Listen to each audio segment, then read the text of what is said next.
Hola a todos, buen día, bienvenidos. Qué puntuales, me encanta. Se agradece 11 la y uno y puntualidad. ya somos casi 40. Ahí está, 40. Espectacular. Muy buen grupo, ya empezamos bien. Bienvenidos a todos. Hola, buen día. Buen día.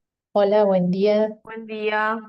Acá pueden aprovechar Bienvenida, para ir Liliana. tomando nota de todo el calendario de eventos que vamos a tener este mes de la educación financiera. Arrancamos hoy con este Economía en Criollo, pero como verán hay muchos más, así que pueden aprovechar para ir tomando notas y no se pierdan de ninguno. Vamos a Hola, buen esperar día. un minuto más. Buen día, gracias por sumarse, gracias por la puntualidad. Se agradece mucho porque además tenemos muchos temas para hoy, así que cuanto más puntuales, mejor. Perfecto. Me van contando los que se van sumando, desde dónde se están sumando, a ver si estamos todos en capital o si logramos hacer un encuentro más federal de distintos lados. Hola Valen, Buen hola día, Ro. buen día. Hola, buen día desde Mendoza. Yo Ay, igual qué de bien. Mendoza. Hola, buen día de Junín, provincia de Buenos Aires. Bien, ahí el Oh, chat dice Santa Rosa La Pampa, bienvenidas. San Ana Juan. Hola, desde Blanca, Esquel. hermoso, qué bien. Jujuy, me encanta, ¿eh? Tenemos de norte a sur y de este a oeste. Sí, tal cual. Hola Selena, hola Soledad. Bienvenidos a todos. Hola, buen día. Buen Buen día. día. Buen día. Bueno, si les parece, somos 75 personas, ya un montón, número digno para ir arrancando. Así que de nuevo, buen día, gracias por sumarse. Esperemos que sea un encuentro de aprendizaje y muy nutritivo para todos y todas. Un poco contarles estos encuentros, estamos haciendo un ciclo de 4 encuentros por tercer año consecutivo, un poco celebrando el Día de la Educación Financiera, que se celebra todos los primeros lunes de octubre. Este año es nuestra tercera edición de Octubre Financiero, tercer año consecutivo que estamos generando estos espacios, y lo hacemos las empresas B del mundo de las finanzas. En este caso somos 6, que como pueden ver están ahí. Está la Anónima Fintech, Brubank, Traza, Gire, Coelsa y Broker Andino. En este primer encuentro vamos a estar anfitrionando con Fer Charadía de Traza. Mi nombre es Mica, yo trabajo en Brubank, y la idea es, nosotras como empresas B compartimos el valor de la colaboración, y como les decía, cada encuentro va a estar guiado por empresas distintas y por supuesto vamos a tener invitados de lujo. Hoy tenemos a Juli y a Bianca de Modo Finanzas, nuestras primeras invitadas. Son encuentros semanales, va a ser un encuentro por semana de 1 hora, son todos virtuales, y el último es híbrido. Vamos a hacer un encuentro híbrido, o sea que se pueden sumar presencial quienes están en Capital o virtual. Así que igualmente toda esta información se las vamos a ir mandando semana a semana por mail, recordándoles y demás para que se puedan sumar. Y bueno, no mucho más. Gracias de nuevo. Le dejo ahí la palabra a Fer para que presente a nuestras invitadas del día de hoy. Gracias, Mica. Un placer, tercer año consecutivo que estamos haciendo esta iniciativa, así que a seguir trabajando ahí en conjunto entre todas las empresas y cada vez somos más. ¿Sobre qué vamos a estar hablando hoy? Hoy es el primer encuentro, vamos a hablar de economía en criollo. ¿Qué lees en los diarios? Es un espacio que pensamos con nuestras disertantes que ahora vamos a presentar, para ayudarnos a entender qué estamos viendo en los medios. Muchas veces se habla de términos económicos que quizás tenemos cerca, pero realmente estamos entendiendo de qué se habla cuando los escuchamos. Bueno, la idea es un poco profundizar en eso, poder evacuar algunas dudas. Así que nada, con muchas ganas de escuchar ahí a las dos disertantes, y para eso las presento. Por un lado está Juli Bonfil. Juli es licenciada en Economía, asesora financiera, Ella es directora de Modo Finanzas, ahí está el Instagram para quienes la puedan seguir, tiene contenido muy interesante. Y vino acompañada de su equipo con Bianca Roldán, que también participa en Modo Finanzas. Entre ambas van a estar presentando el tema, pero también si quieren ir dejando preguntas en el chat, mismo la vamos a ir contestando y quizás algunas, si da el tiempo, poder ir conversándola, ¿no? Así que este es un espacio de co-creación de estos temas que trajimos. Así que bueno, sin más preámbulos, Juli, todo tuyo. Bien, bueno, bienvenidos a todos y muchas gracias por sumarse hoy. La idea es que puedan ir dejando sus consultas en el chat y que hagamos esto muy interactivo. Y como tenemos poco tiempo, vamos a arrancar. Vamos a ver 10 conceptos que aparecen todo el tiempo en los diarios, que a veces creemos que los entendemos o a veces directamente nos damos cuenta que está fuera de nuestra jerga y es porque nadie nos lo vino a explicar. Y vamos a ir como de menos a más. Y se me ocurrió empezar por uno que aparece un montón, pero ¿qué es la inflación? Justamente, que uno dirá, pero todos sabemos lo que es la inflación. Y en realidad yo lo que vengo es aportarles un poquito más de data extra, que estoy segura que se van a llevar conocimiento que antes no tenían de cómo funciona esto de la inflación. Entonces, vamos a hacer un repaso de lo que quizás ya sabemos todos, que qué es lo que uno conoce de la inflación, ¿no? Dice, bueno, es el aumento de precios, ¿no? En particular, para ser más exactos, es el aumento sostenido y generalizado, o sea, no es inflación si son algunas cosas las que aumentan, si no se da en largos periodos de tiempo, o sea, para que se lo catalogue como inflación, tiene que ser un aumento sostenido y generalizado de bienes y de servicios en una economía. Pero a ver, en criollo, ¿cómo nos toca a nosotros en el bolsillo? Sabemos en concreto que con la misma cantidad de plata cada vez podemos comprar menos cosas, ¿no? Bien, hasta ahí yo creo que más o menos estamos todos en la misma.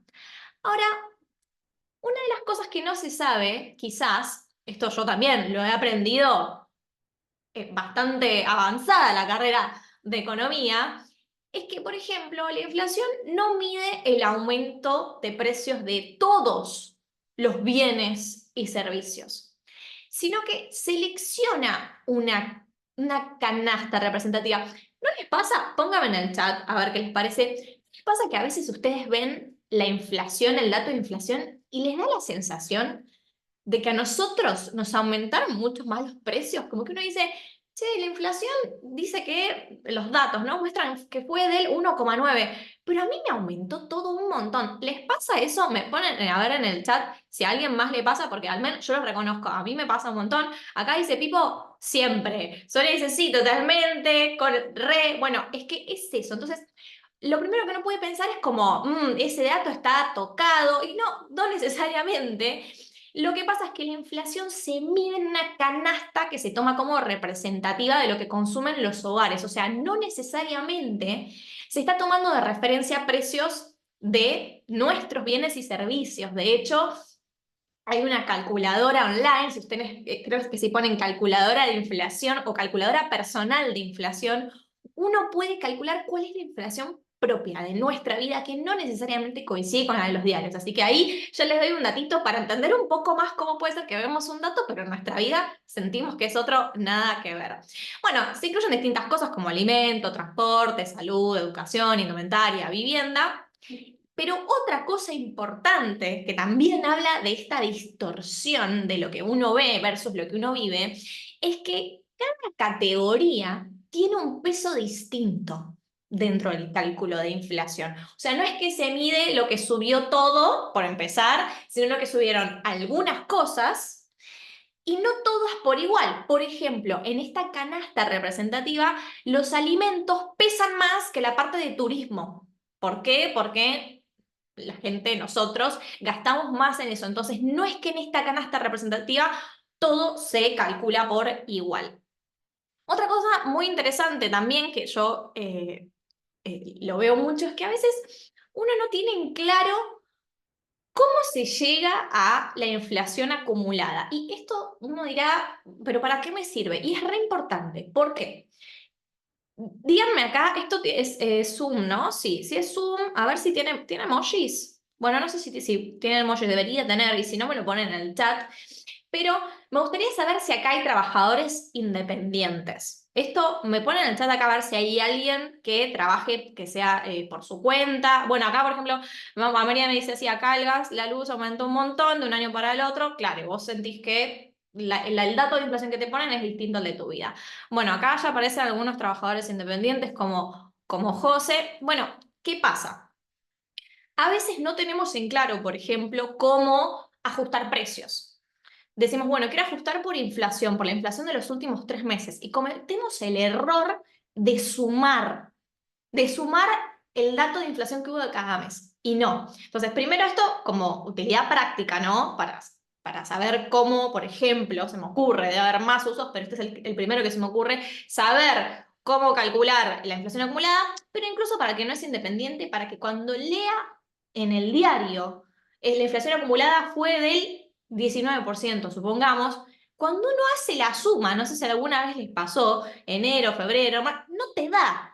Bueno, y esto es porque no se calcula de esa manera la inflación, porque uno calcula la inflación de cada mes, tenemos la inflación de enero, la de febrero, la de marzo, y si yo la sumo, no me va a dar el acumulado. ¿Por qué? Porque yo tengo que decir, ok, en enero la inflación fue el del 2,2%. La de febrero, que fue del 2,4%, se me calcula por sobre lo que ya aumentó en enero. Entonces, si yo lo sumo, me pierdo en ese cálculo. Entonces, por ejemplo, lo que se hace es, esto para que ustedes lo sepan, no es que van a estar todos los días calculando, todos los meses calculando la inflación acumulada, pero de nuevo para que entiendan cómo funciona y qué es lo que hay detrás. Supongamos que arrancamos principio de año, esto vamos a llamarlo como el día cero, y se calcula lo que se dice sobre una base de 100. En el mes 1, o sea, en enero, si la inflación fue del 2,2%, yo hago 2,2% por sobre 100. Hasta ahí me da 102,2, ahí fácil. Pero febrero, por ejemplo, que ya fue 2, esta es la única parte matemática, les prometo que después ya no hay más matemática, pero no, insisto, esto es para que se lleven lo conceptual, ¿sí? En el mes 2, o sea, febrero, la inflación fue el del 2,4. Si yo sumara 2,2 más 2,4, diría, bueno, lo que valía 100 cuando arrancó el año, ahora debería valer 104,60, ¿no? Que es del 2,2 más 2,4. Y no, lo que tengo que hacer es multiplicar uno sobre el otro. Entonces, la inflación acumulada va a haber sido más, va a haber sido del 4,65, no del 4,60. ¿Por qué les digo esto? Bueno, insisto, para el que es independiente y quiere ajustar precios, tiene que tener en cuenta que no puede sumar la inflación de cada mes, sino que se calcula una por sobre la otra. Hay calculadoras online, esto que lo hacen, insisto, yo acá quiero que se lleven como el concepto. Y también para cuando lo vemos en los diarios, que entendamos que lo que hay detrás no es la suma de cada mes, sino cómo se va acumulando un mes sobre el otro. Bueno, por otro lado, otra gran pregunta, y yo creo que hasta acá ya se están llevando info nueva, no me pueden decir que no, otra gran pregunta existencial que a veces me dicen es, ok, los argentinos conocemos un montón de economía, mucho más de lo que creemos, porque está en nuestro día a día versus otros países. Nosotros realmente lo tenemos en cuenta para nuestras decisiones de día a día. Recontra sabemos lo que es la inflación, ahora se llevan todavía más información de cómo funciona. Pero Julieta, te digo la verdad, lo que no tengo ni idea es por qué.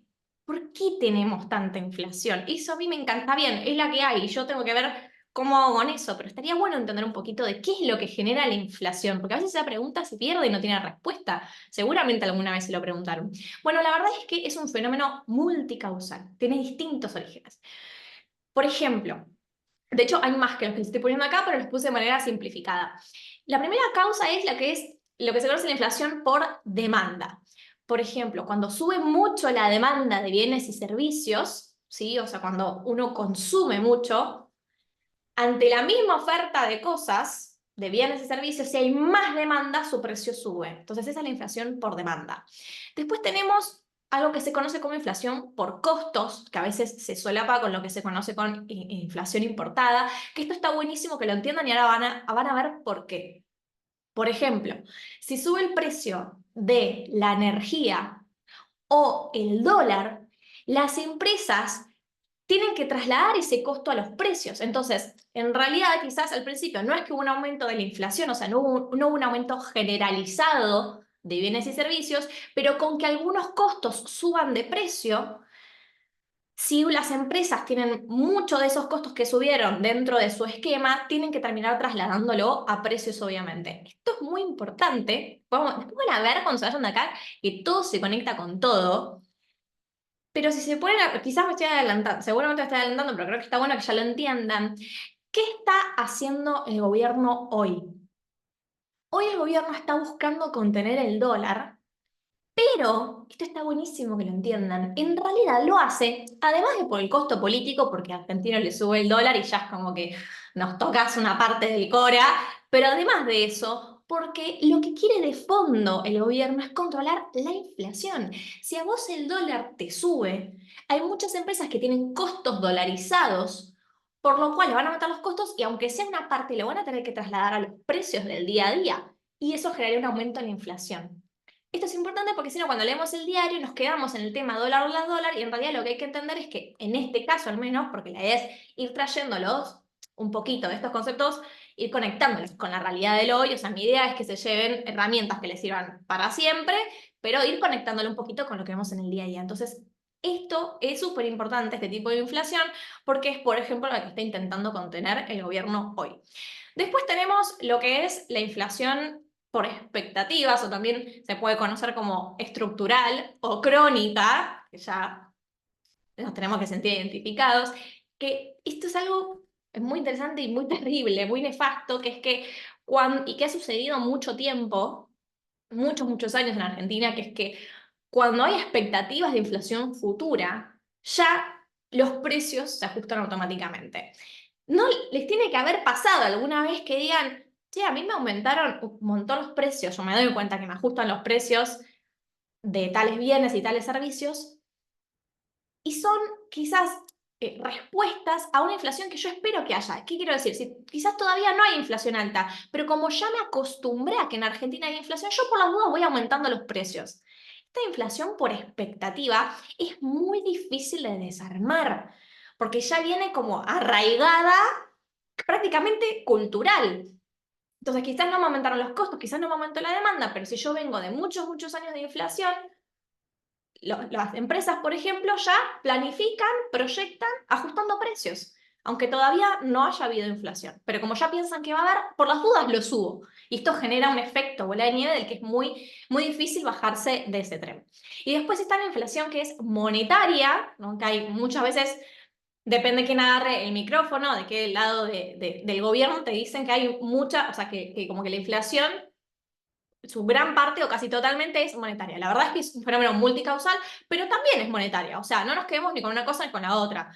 Existe la inflación monetaria, no es la única, pero sí tiene un peso que es básicamente que cuando se emite más dinero, o sea, cuando se imprimen más pesos, que también vamos a hablar de esto un montón a lo largo de toda la charla de hoy, pero cuando se imprimen más pesos de los que la economía necesita, por ejemplo, para financiar déficit fiscal, que no se preocupen, que en un ratito lo vamos a ver, si hay más pesos persiguiendo la misma cantidad de bienes, esto genera una presión sobre el precio de esos bienes. Entonces, efectivamente, una de las causas de la inflación también es esta impresión de billetes, pero no es la única. Y por último, se los digo así como un extra, una chapa, algo que quizás puedan escuchar o leer también, porque de escuchar a veces también no escuchan en la radio, bueno, ya me cayó el dedo con eso, pero digo, o capaz quizás en las redes o donde sea, algo que se conoce como la inflación núcleo, que es básicamente es la inflación que conocemos, pero excluye precios que son regulados. Esto es importante también, porque si yo tengo, por ejemplo, precios que están sostenidos, ¿no? Por un gobierno, por el que sea, precios que están con tope, ¿no? Entonces yo obligo a las empresas a no subir determinados precios, y después esos precios me impactan también en la inflación. Parece que tengo una inflación súper baja, por ejemplo, no, hace mucho que no sucede, pero digo, podría parecer que tenemos una inflación súper baja y en realidad son precios que están contenidos artificialmente, que no es que esté bien o mal, digo, no importa, eso dependerá de cada gobierno, lo que quiera buscar, no importa, yo acá lo que quiero es que entiendan lo que hay detrás, que si vos agarras la inflación que tiene en cuenta esos precios que están contenidos, subsidiados, por ejemplo, o precios estacionales, digo, es normal que en verano todo lo que es turismo aumente, o incluso que a lo largo del año baje, porque hay poca demanda. Entonces, tener en cuenta esos tipos de industria, estos sectores que son estacionales. Bueno, la inflación núcleo que te dice es, mira, yo corro, voy a excluir estos precios que están regulados y también los precios estacionales, por ejemplo, los hoteles que me suben en verano. Eso es lo que se conoce como la inflación núcleo. Entonces es importante porque ustedes cuando ven muchas veces en el diario la inflación subió tanto, pero lo bueno es que se vio que, o lo malo, ¿no? Que la inflación núcleo subió tal otro, ustedes ya saben que esa inflación núcleo habla de como una inflación neteada, como más limpia, donde se corren, por ejemplo, precios regulados o precios estacionales. Bueno, arrancamos con todo. Hasta acá vamos bien, no perdí a nadie. Voy viendo el chat por las dudas. ¿Vamos bien? ¿Hay emojis, Vika o Fran, o Fer, perdón, porque estoy acostumbrada. Hay emojis. Bien, hay. Bueno, también pueden escribir por el chat o tirar emojis. Yo cualquiera de las dos cosas me manejo, pero para saber que no quedé sola. Bien, ¿vamos bien? Ok, perfecto. Perfecto. Bien, genial. Bueno. Ahora sí, obviamente, el segundo en el podio, obviamente, va a ser el dólar.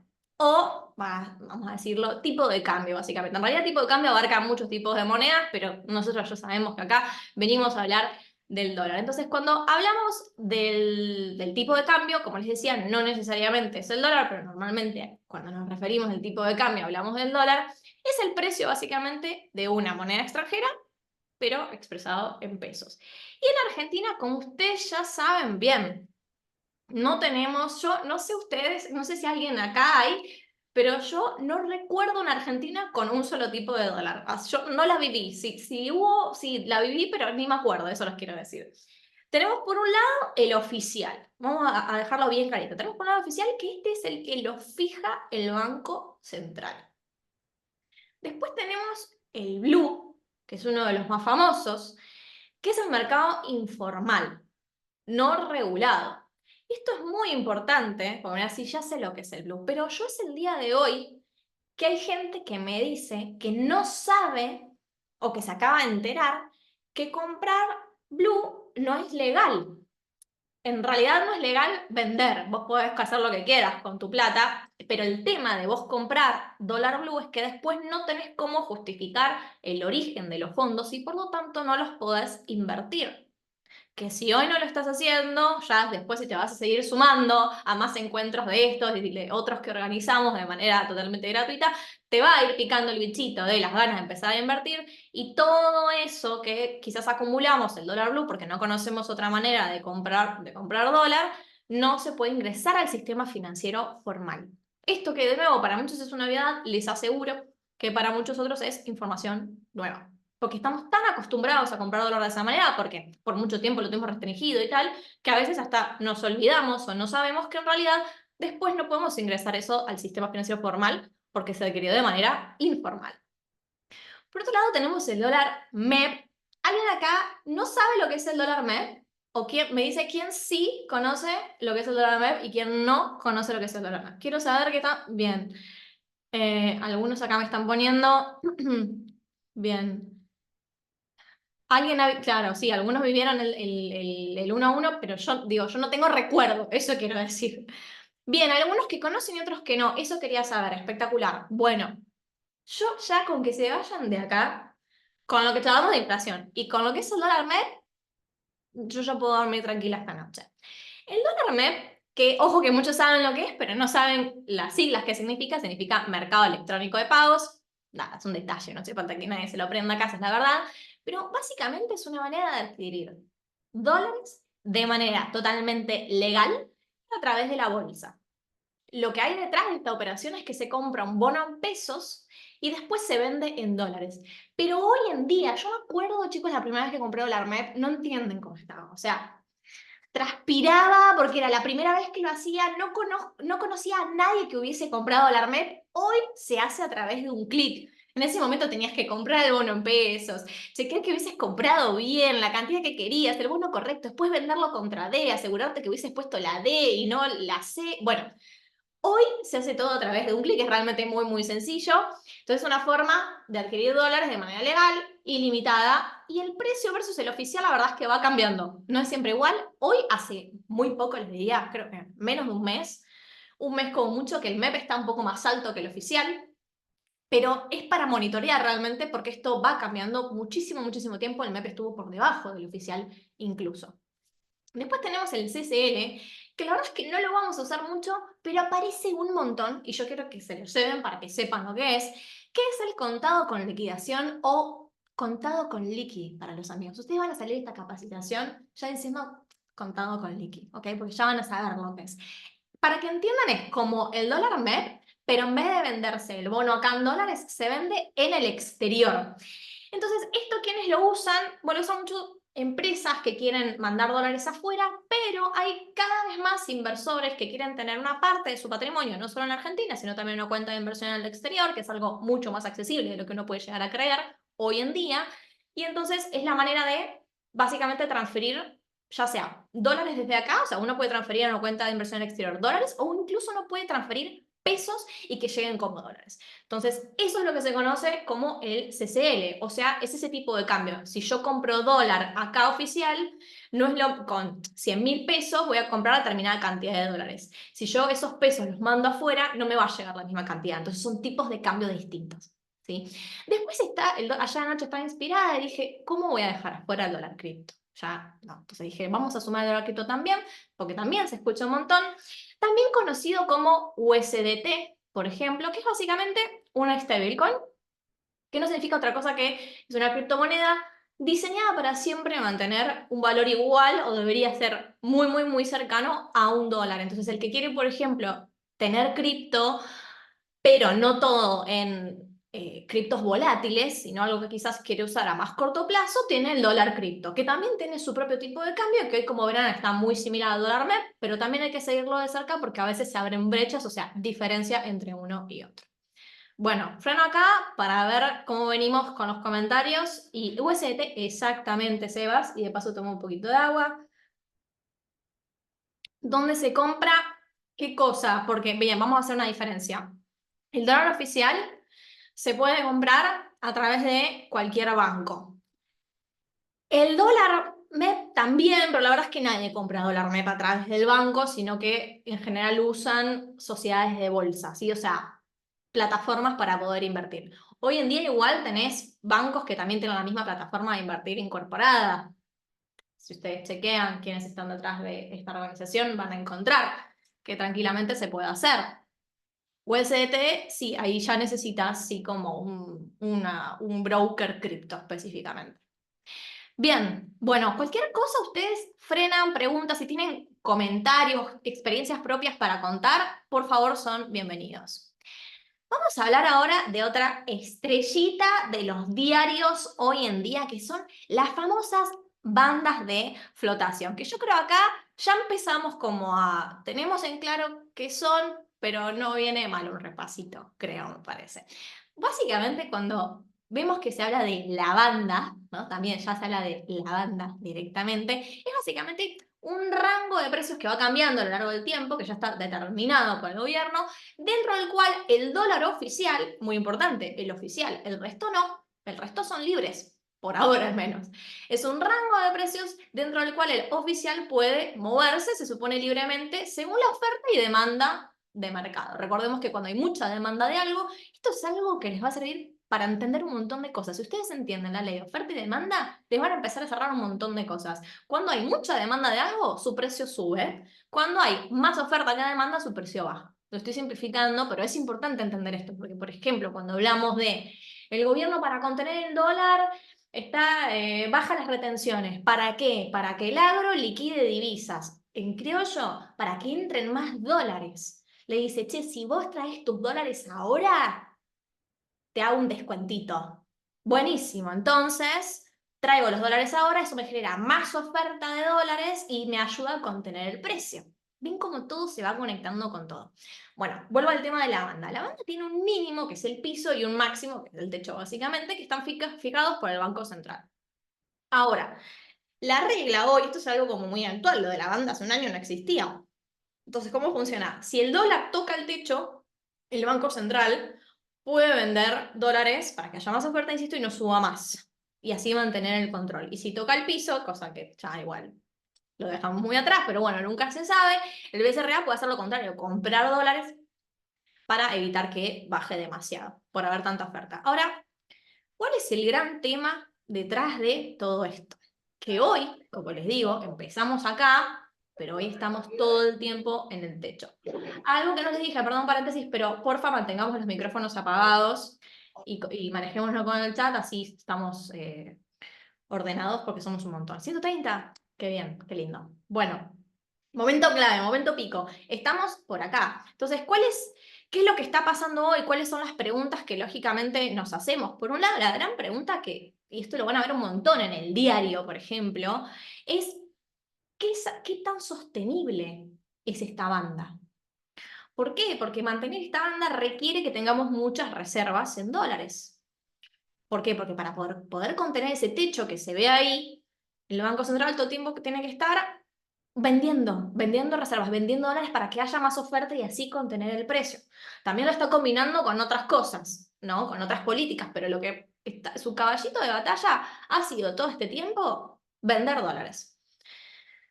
La expectativa que hay también, el inversor se está preguntando qué tanto se va a poder sostener este techo. Y además nunca se sabe cuándo esta banda no puede verse presionada por algún evento político, algún evento económico, así como lo que estamos viendo, digo, en un momento de elecciones, volatilidad, de repente hay mucha demanda de dólares, y venía re tranquilito el dólar hace 2 meses. Y de repente pasan las elecciones de Provincia de Buenos Aires, se vienen ahora las de octubre, digo, todos esos shocks, ya sean locales o de afuera, presionan la banda. Bueno, y venimos hablando un montón de reservas, y ahora le doy el pie a Bianca, que la tiene clarísima en temas reservas del Banco Central, porque lo venimos mencionando un montón y por eso también está como uno de los conceptos que queremos explicar, porque cuando hice un repaso de esta presentación, digo, al final uno diría todo converge en dólar, pero digo la verdad, al final todo converge en las reservas del Banco Central, ya se van a dar cuenta ustedes. ¿Bien? ¿Estás con el micrófono abierto? A ver, para arrancar. Ahí estás, dale. ¿Me escucha? Todo tuyo. Bien. Bueno, como decía Juli, las reservas del Banco Central son clave para entender todo lo demás, así que vamos a hablar, bueno, de qué son las reservas. En resumen, las reservas incluyen lo que son dólares, euros y otras divisas extranjeras que el Banco Central tiene, además de lo que es el oro y otros activos internacionales.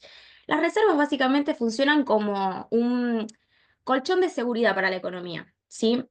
Y esto básicamente sirve para, como decía Juli, una de las cosas es sostener el tipo de cambio oficial. Un ejemplo clave es esto de las bandas de flotación, ¿sí? Si el dólar toca el techo de la banda, por ejemplo, el Banco Central puede salir a vender reservas que tiene para estabilizar el precio del dólar. Otro de los ejemplos, bueno, es para pagar deuda externa. Parte de las reservas también se usan para hacer cumplir estos compromisos con acreedores internacionales. Y además, para garantizar confianza, porque tener un buen volumen de reservas hace que los inversores confíen mucho más en la moneda local, ¿sí? En la estabilidad de la moneda local. Bien. Después tenemos, Juli, ¿me pasas a la próxima? Lo que son los tipos de reservas, porque tenemos dos tipos. Lo que son las reservas brutas, que hacen referencia a la totalidad de activos en moneda extranjera que tiene el Banco Central, sin descontar pasivo, o sea, sin descontar lo que debe el Banco Central. Entonces, es clave ver, más que las reservas brutas, las reservas netas, que las reservas netas sí descuenta ese pasivo. O sea, las reservas netas serían los activos en moneda extranjera que el Banco Central puede usar para intervenir y estabilizar en la economía. Si el tipo de cambio sube mucho, lo que tenemos que ver son las reservas netas, que es lo que va a usar el Banco Central para contener ese tipo de cambio. Esto que dice bien está buenísimo y es clave porque no sé si alguna vez les pasó, creo que la otra vez mi tío, que le reencanta el tema de economía y tal, no es economista para nada, pero le recopa el tema, me dice, yo no entiendo por qué en un diario dicen que las reservas son unas y después voy a otro, ¿no? De otro color y me dice que las reservas son otras. Bueno, entonces está buenísimo que veamos esto que dice Bianca, porque muchas veces dicen las reservas a veces no se aclara si son brutas, si son netas o sí, pero entonces está bueno que nosotros tengamos en claro la diferencia entre una y otra para ir formando un poquito nuestra opinión, bueno, por dónde venimos, cómo venimos y hacia dónde vamos. Esta fue una incorporación, tengo que reconocerlo, que no fue idea mía, pero me parece espectacular, fue de Fer de Traza, que me parece muy bien porque es muy actual, que es el swap. ¿Escucharon? Me ponen en el chat, ¿escucharon? ¿Leyeron algo acerca de swap? ¿Escucharon algo? Es la primera vez que ven esta palabra. Quiero saber ¿En qué estado de situación estamos? Ok, acá alguien me dice que no, sí, pero no sé quién es, no, bueno. ¿Vieron cuando, no sé si alguna vez, cuando están por adoptar un perro o cuando están por comprar un auto que de repente lo ven en todos lados y claramente siempre estuvieron ahí? Bueno, swap es algo que no, una palabra que no siempre estuvo ahí, pero cuando salgan de esta charla, la van a empezar a ver por todos lados porque está muy presente, particularmente vigente el día de hoy. Básicamente, obviamente es una palabra en inglés, pero que en castellano significa intercambio y que habla del intercambio de monedas entre dos países. Entonces, esto que les voy a explicar, de nuevo, siento que todo lo que vamos a ver hoy, estoy diciendo que todo es clave, pero es que de verdad todo me parece fundamental. De hecho, tuvimos que dejar un montón de cosas afuera, si no podíamos estar horas, pero esta es fundamental hoy en día porque es una línea de crédito disponible que puede activarse o no. O sea, no es un préstamo directo, no es plata, no es plata.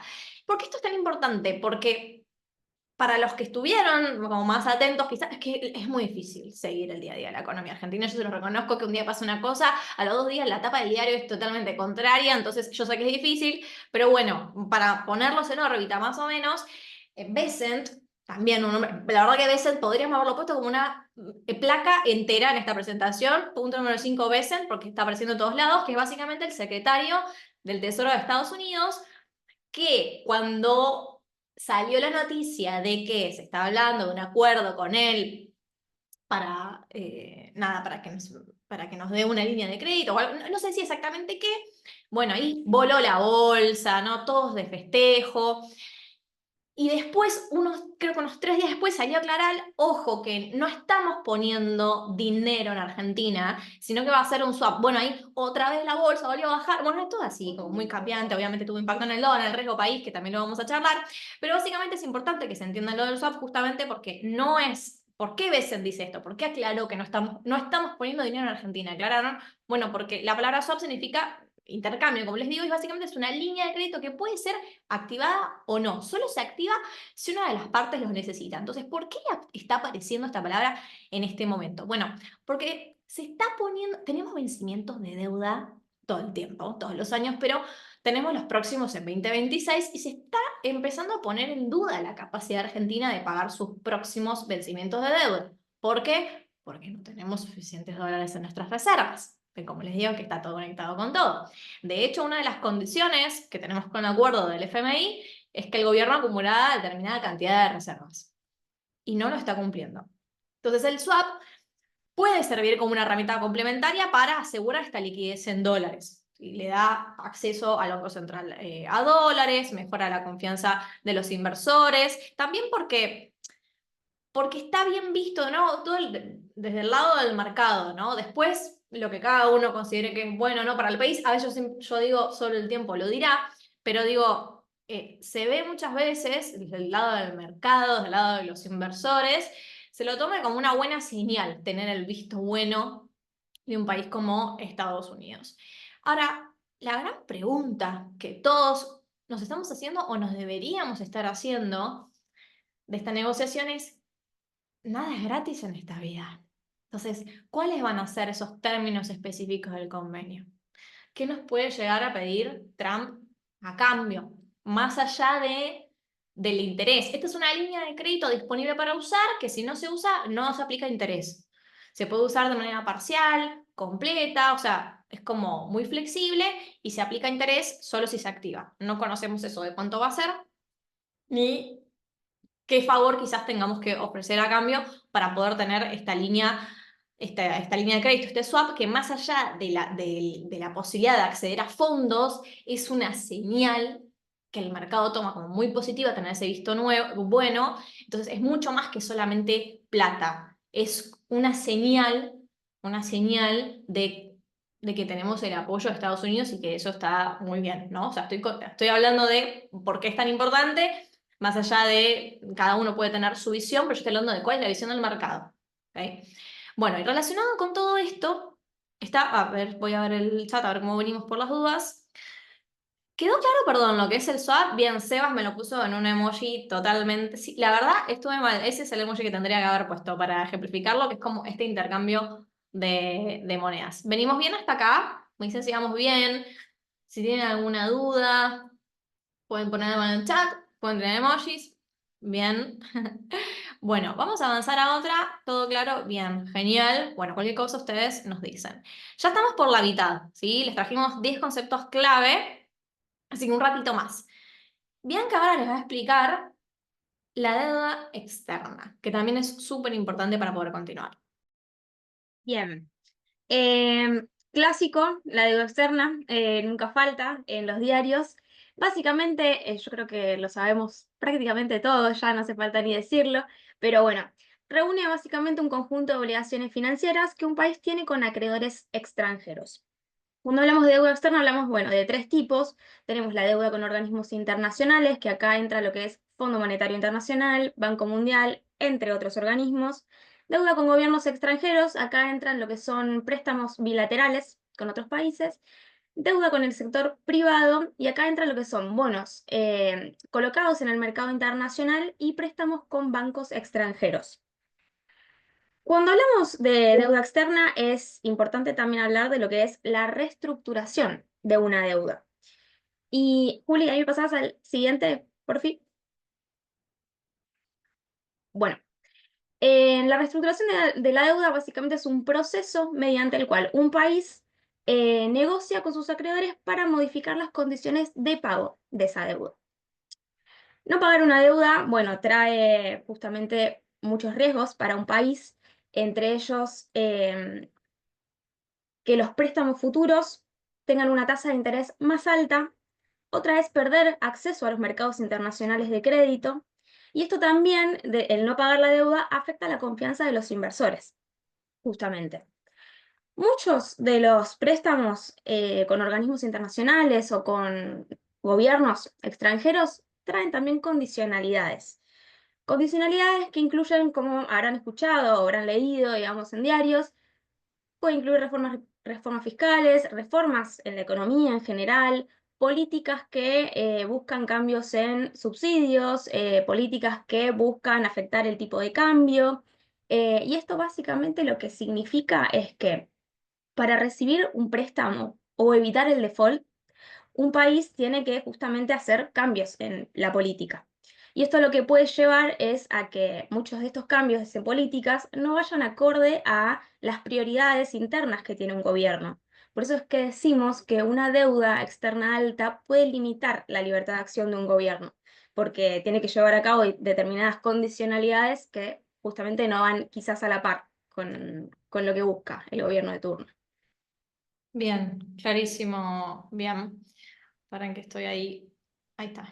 Perfecto. Ahora vamos a hablar de 2 tipos de balances o balanzas, lo mismo, si lo ven, son sinónimos, que les van a aparecer un montón, siempre están en los diarios, que es el balance fiscal y por otro lado el balance comercial. El balance fiscal es básicamente, es súper importante porque, por ejemplo, hoy una de los logros de los que más se jacta el gobierno, y por eso aparece tanto, y por eso quiero que lo entiendan bien, es el tema de tener superávit fiscal. Entonces, ¿qué significa esto? El balance fiscal básicamente es la diferencia entre lo que le ingresa a un Estado y los gastos del Estado. Fácil. ¿Qué es lo ideal? Que nos ingrese menos de lo que gastamos, o mejor dicho, gastar menos de lo que nos ingresa.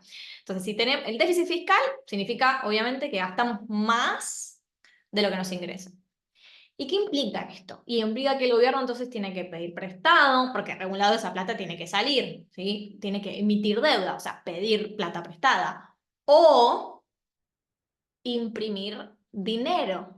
¿Se acuerdan de lo que echábamos al principio? De que esto también termina generando un efecto en la inflación. Ven como en la economía todo está conectado con todo. Entonces, ¿qué termina haciendo un gobierno? Pide dinero prestado o imprime más dinero para cubrir la diferencia. Las dos cosas tienen su consecuencia. Pedir deuda implica que estoy atado a las condiciones que me ponga el organismo que me prestó plata. Si quiero hacer la mía e imprimir plata para no pedir un préstamo, voy a tener un efecto en la inflación. Muy difícil después de volver atrás. O sea, ¿vieron cuando decimos por qué es tan difícil ser presidente? Y bueno, porque fíjate cómo cambias una cosita y te cambian un montón de factores en la economía. No es tan fácil.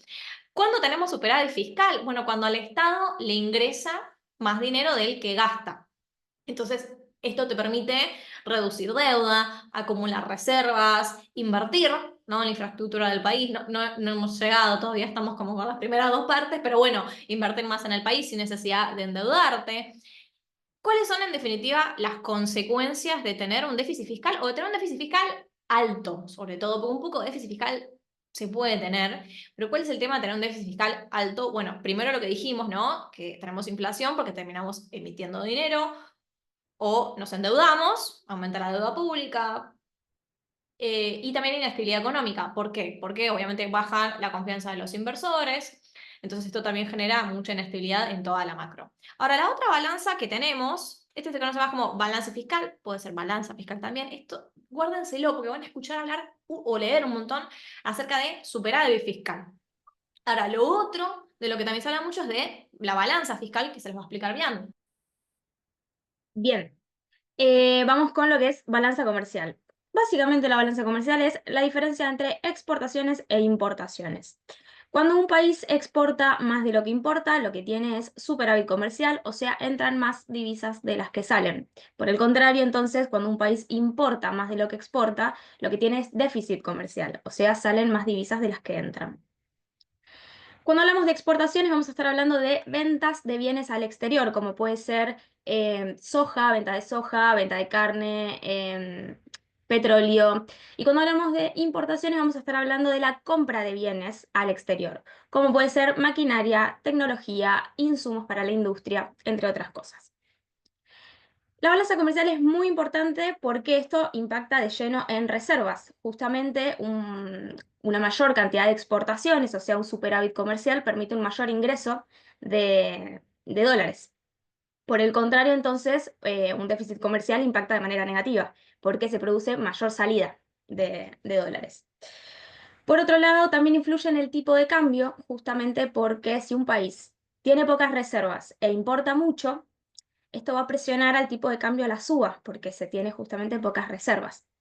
Y por otro lado, también es importante como un indicador de competitividad, porque si un país exporta mucho de un bien que se demanda mucho en el exterior, justamente vende más. Entonces, es clave la balanza comercial porque impacta, como decíamos, de lleno en las reservas del Banco Central, pero también afecta a las bandas de flotación.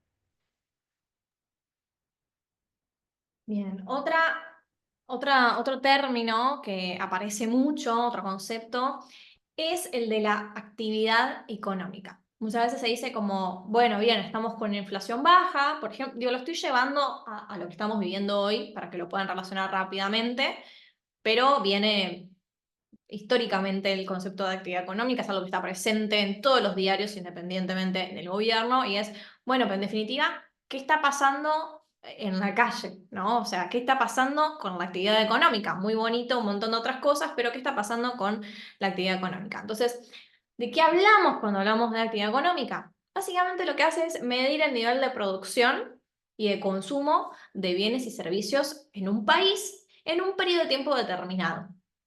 Y ahora voy a volver a esto del periodo de tiempo determinado porque es importante. Básicamente, en criollo, lo que nos permite es ver si la economía está creciendo o se está desacelerando. Y acá tenemos dos grandes indicadores y es muy importante que entiendan la diferencia para cuando lean el diario entre uno y otro. Por un lado tenemos el PBI. El PBI es la medida, porque quiero ver si se está presentando. Sí, se está presentando bien, perfecto. Bueno, les decía, el PBI es la medida anual del valor total de los bienes y servicios finales producidos en un país, en este caso el nuestro, durante un año, vale la redundancia, y es el indicador más usado para medir el tamaño y crecimiento de nuestra economía a largo plazo. Es el que se usa de referencia, por ejemplo, para comparar el PBI de un país y de otro, pero van a escuchar mucho, van a leer mucho, es probable que muchas veces más, acerca del EMAE. El EMAE es el estimador mensual de actividad económica. Entonces hay dos partes claves en esta definición que es estimador y mensual. ¿Por qué? Porque es un indicador del mes creado para aproximar el comportamiento del PBI de un mes a otro. O sea, es un proxy de corto plazo el PBI. Yo les dije recién que el PBI es anual. O sea, necesitamos la data de todo el año para calcular el PBI y además no es que sale el 1 de enero de cada mes, también se toma su tiempo en publicarse. Entonces lo que hace el EMAE es un estimador de corto plazo para calcular la actividad económica, para tener algún tipo de tendencia antes de que se publiquen los datos del PBI anual. Es importante porque muchas veces cuando uno termina viendo la diferencia entre uno y otro puede haber discrepancias grandes. El EMAE se calcula, es medio como eso, es un aproximado, y después a veces cuando se compara con el PBI que terminó efectivamente siendo anual, hay diferencias grandes. Entonces, siempre tomar el EMAE con pinzas, porque insisto, puede ser es una estimación, el PBI que es anual y que vamos a tardar en verlo, es el que realmente tiene la posta, básicamente. Y por último, qué espectacular que estamos de tiempo, ¿no? La verdad, sorprendida. Y por último, vamos a avanzar con chan, chan, chan, el riesgo. Ay, yo les quería hacer adivinar cuál era el último. Qué mal que estuve. Bueno, ya está. Quedará para para el próximo taller que hagamos. Bueno, el riesgo país también es algo que aparece un montón. ¿Qué significa el riesgo país? Es muy importante. Acá yo creo que también se van a llevar algunas cosas que antes no sabían. El riesgo país lo que hace es medir el nivel de confianza o de desconfianza de los inversores internacionales en la capacidad de un país, nosotros, de pagar su deuda. Yo creo que ya esto no se sabe, en definitiva, como que riesgo país suena como, ¿qué tan riesgosos somos? O sea, sí, pero en particular lo que nos dice es eso, ¿no? Mide qué tanta confianza o desconfianza hay respecto de que podamos pagar nuestra deuda. O sea, es en particular sobre eso. Y lo que indica, esto también es muy interesante, ahora lo vamos a ver en la mini, yo les había dicho que no había más números, perdón, me olvidé que estaba este también, pero es súper fácil, lo van a ver. Lo que hace básicamente nos indica el diferencial de tasa de interés que deberían pagar los bonos de nuestro país, por ejemplo, versus los bonos del Tesoro de Estados Unidos, que son los que se consideran más seguros. En criollo, la inversión más segura del mundo son las letras del Tesoro estadounidense. Se los considera risk-free, libre de riesgo. ¿Por qué? Porque los emite el Tesoro de Estados Unidos, que tiene la maquinita para imprimir billetes, o sea que si se le acaba imprime más, ya sabemos las consecuencias que eso puede tener igual, pero como poder puede, nosotros no podemos imprimir dólares, podemos imprimir pesos, y además nunca tuvo un default, entonces se los considera libre de riesgo la inversión más segura del mundo. Entonces lo que se hace es, ok, si la ley del Tesoro estadounidense está pagando esto, ¿cuánto extra deberías pagar vos por tus bonos? O sea, por algo que... Vamos a ir un paso para atrás todavía, ahora que me doy cuenta. ¿Qué es un bono? Bueno, voy para atrás. Cuando los bonos pueden ser emitidos por empresas o por estados, yo acá voy a hablar del estado en particular, pero el estado cuando necesita dinero, tiene que emitir un bono, que es básicamente pedir plata prestada. No es otra cosa. Cuando ustedes vean que se habla de los bonos soberanos, es eso. Es el Estado pidiendo plata, un país pidiendo plata, emitiendo deuda. Entonces, a cambio de esa deuda, obviamente tiene que pagar un interés. Todos podemos comprar bonos de nuestro país, nosotros, inversores de afuera. Bueno, entonces, si se entendió eso, voy para atrás. ¿Qué me dice el riesgo país? El riesgo país me dice, che, si las letras del Tesoro estadounidense están pagando 4% anual, tu país, en función del riesgo país, cada país tiene su riesgo país, ¿cuánto deberías dar a cambio vos? ¿Cuánto deberías estar pagando de intereses? Porque si la inversión más segura del mundo me paga un 4 anual, ¿cuánto deberías estar pagando vos, dado tu riesgo? Bueno, el índice más usado es el EMBI, así que es Emerging Markets Bond Index, que lo calcula el JP Morgan, que se expresa en puntos básicos. Entonces, básicamente, esto, de nuevo, no se dice en todos lados y creo que está bueno que se lo lleven y ya estamos llegando al final. 100 puntos es un porcentaje extra de interés sobre lo que tendría que pagar los bonos por sobre lo que pagan los Estados Unidos. Entonces, por ejemplo, si hoy una letra del Tesoro de Estados Unidos rinde el 4% anual en dólares, un bono argentino, si Argentina tiene 1000 puntos de riesgo país, que más o menos estamos en esa, un poquito más de arriba, pero para simplificar, vamos a tirar para abajo, vamos a decir 1000, significa que Argentina debería estar pagando por sus bonos, o sea, si alguien nos presta plata, deberíamos estar pagándole a cambio 4 más 10, un 14% anual en dólares. Argentina tiene un riesgo elevado, o sea, estamos en más de 1000. Ahí, ahí les dejo la cuenta para que vean lo que les dije recién, pero nada, no tiene más complejidad que eso. Argentina tiene un riesgo país elevado, más de 1000, que lo que refleja básicamente es la desconfianza.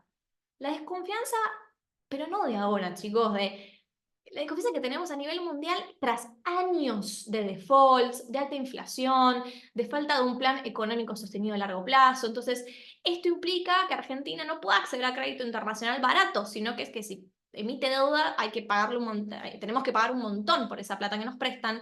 Dependemos más del FMI, de organismos multilaterales o de nuestra propia emisión, que de nuevo ya sabemos qué consecuencias trae. Bueno, chicos, hemos llegado impecablemente al final.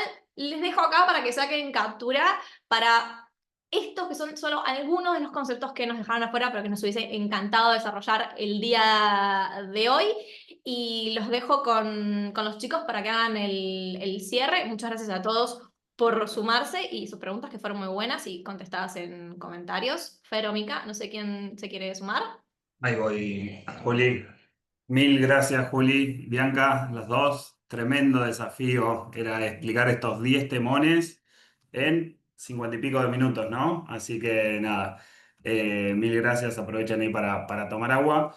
Recuérdennos si quieren dónde la podemos seguir, cómo podemos seguir en contacto con ustedes para seguir aprendiendo. Si quieren dejarnos ahí también con modo Dale, finanzas. lo pongo en el chat para que se contacten con nosotros en modo finanzas en Instagram. Estamos también en YouTube, en LinkedIn también, pero bueno, buscan en modo finanzas y nada, quedamos en contacto.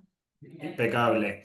Y al mismo tiempo, vamos a seguir con el encuentro de la semana que viene. Este estuvo a cargo de Brubank y de Traza. Mica, tercer año que trabajamos juntos, un placer como siempre.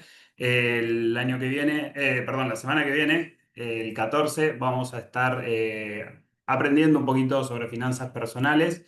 Ese encuentro va a estar organizado por la Anónima Fintech y por Broker Andino, así que los esperamos ese día, la misma modalidad y también está abierta la invitación para quienes se quieran sumar, seguir participando. Así que nada, esperemos que haya servido este encuentro para aprender un poquito más sobre las finanzas. Bueno, un abrazo grande a todos, a todas. Chao a Gracias. todos.